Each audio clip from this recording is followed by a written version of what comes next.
nobody just walks right into real estate and like that's your job, your income. So you really have to, you know, even if you started out as like a side hustle, like wholesaling or something like that, you got to kind of have a goal in mind. Like, why am I doing real estate? Is it worth the sacrifice? There's going to be some situations that just don't feel good. You're going to have to put yourself in some uncomfortable situations. And I just want to talk a little bit about, like, now that I'm back at work, am I going to let it slow down the project? Am I going to, you know, take time away from the project, or kind of just say, hey, you know, that can wait till another day, I'm tired? Because I get off at 7 in the morning. So there's really, for the first couple hours when I'm off work, there's really not much that I can do. I mean, I can do researches on, you know, new properties, new way of funding. And I do that throughout the day regardless. But, you know, my contractor might not be leaving out his door till 9 o'clock. He might not answer his phone till 10 o'clock. I might have to find several different contractors. I mean, I can always, if I'm picking up material myself, I can always go to Lowe's and stuff. They're usually open. But, you know, I have my regular W-2 job, which on the weekends I work 12-hour shifts every other weekend. So that's a pretty big demand of my time. So I have to make sure I stay on top of these projects. So I think my biggest question is, like, when people get into real estate, there's multiple different reasons on why I can't do real estate, or why this won't work. Are you afraid of this and afraid of that? I mean, so you really have to, I have to ask myself, and it is no question for me, but do you have what it takes to be a real estate investor? Because things are going to start off slow. They might start off as fast as, I mean, I guess as fast as you really want them to be, but you're still a lot of times going to have to work your W-2 job. You got kids, you got responsibilities and stuff like that. And, you know, you put a lot of time into a project, and yeah, it's going to pay off, but it's not like at the end of the week, I'm not collecting any income for a property that I'm working on. So this is all delayed gratification, I guess is the way I want to put it. It might be a couple years down the road until I acquire enough real estate to where I don't have to do my day job. So that's why I asked, do you have what it takes? Because it's going to be like having a second job. And it doesn't have to be, like I said, it doesn't have to be, you don't have to be super involved every single day. That's why you find good contractors and stuff like that. Like, you know, my contractor today, I get home, I sleep for a couple hours. You know, they have other projects they're working on, so it's not like they're like, hey, you know, they're not going to just answer your phone and jump for you automatically. So I was kind of hard to sleep during the day a lot of times anyways, but you waiting on a call doesn't help. So, I mean, my contractor, a great job of, you know, I told him these are my best times. He called me right in that time.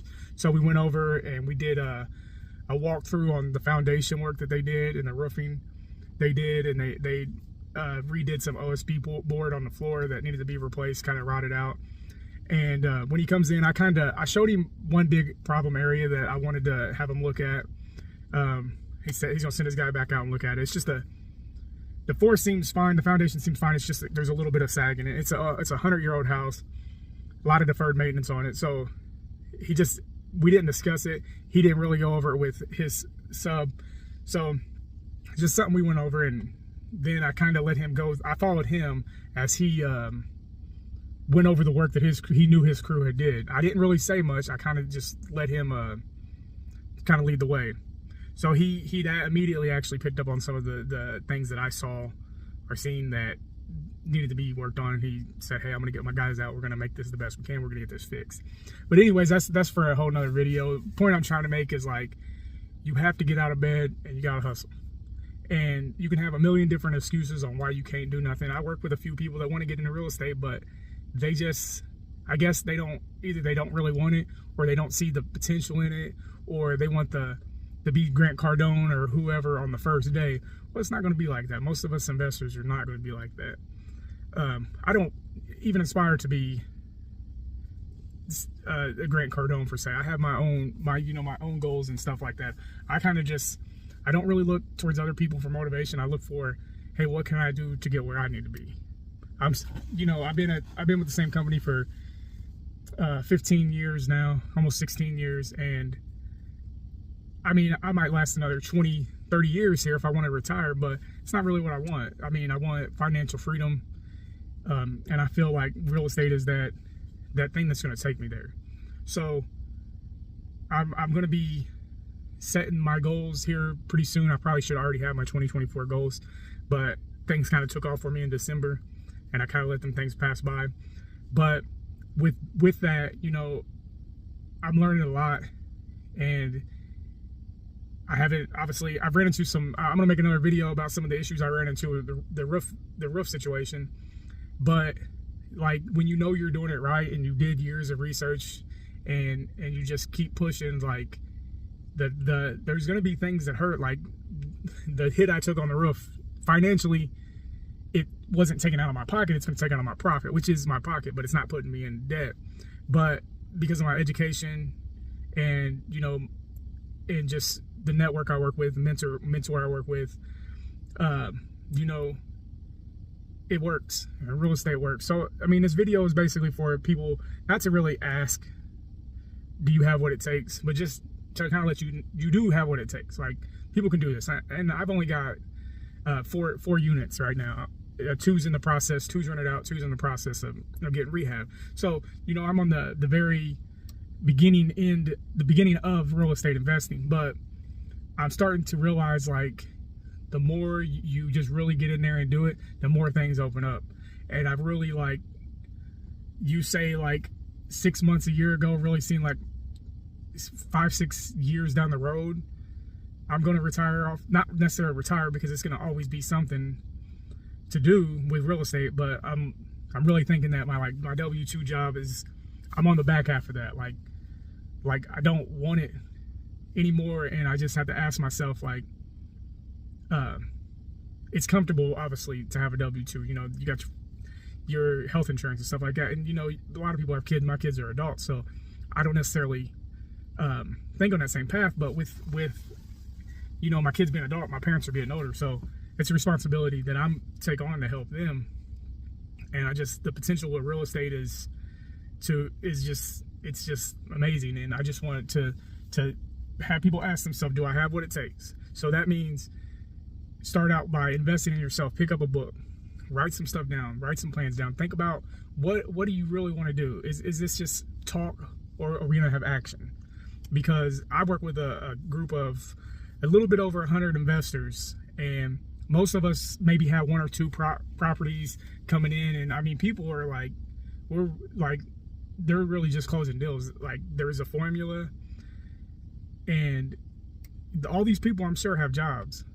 But here, the thing around all these people is, like, they all got jobs, but nobody's talking about the job. We're talking about real estate. So let's talk about what we want to do. We're all going to have all these things surrounding us, but we have to take action.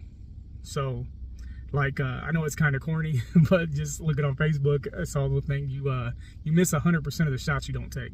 So take a shot, you know.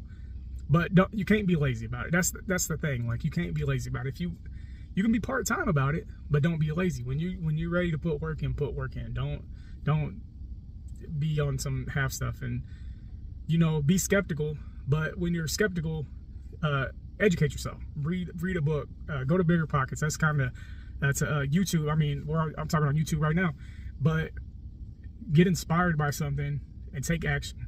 And it only takes one thing. And it's like, one of the guys in my group, Tom, talked about compound effect. It's a great book.